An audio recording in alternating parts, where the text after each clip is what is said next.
Thank you, Pastor Jason, for the very, very challenging message that we've heard this morning.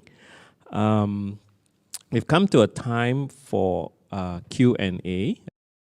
If you have any questions, please WhatsApp me.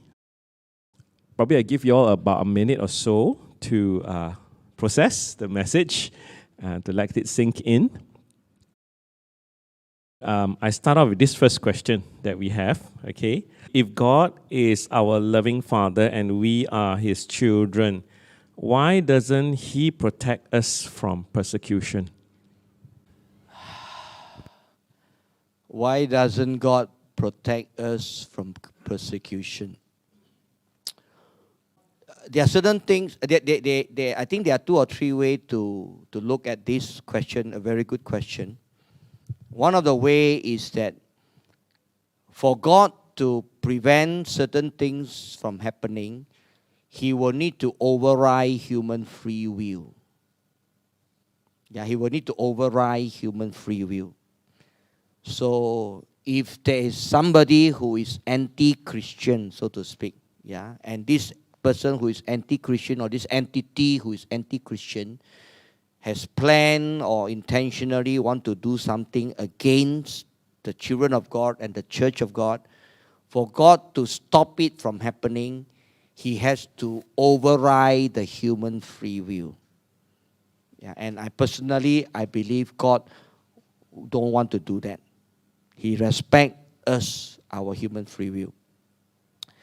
That's one way to look at this question.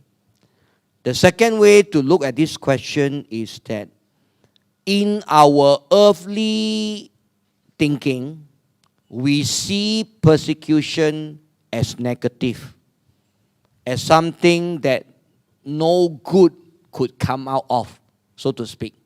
Yeah. But in God's wisdom and in God's sovereignty, He does not see persecution as nothing good would come out. He sees persecution as something that can bring forth good. In the verse that we read just now from James, he says that our endurance is, when our faith is refined, when we are tested, certain character comes out. All through history, the church has never been weakened by persecution. Yeah. In fact, when I was young, when China was going through a lot of persecution, I think so at that time. Yeah. So I remember I watched a film or something like that. I think in the film, there was this person who said, we Christians are like bamboo. You chop us today, tomorrow, we're going to shoot up again. Yeah. And so that will be the second way I will answer the question, is that we see persecution and hardship and difficulty as negative, but God, in His sovereignty, He sees it differently from us.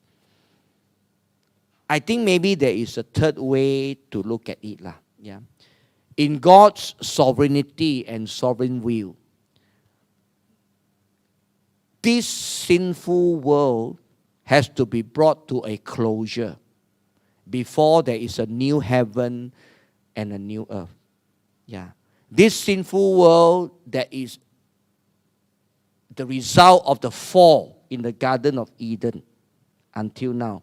This sinful world has to be brought to a closure before the new heaven and new earth come, before God make His tabernacle among us.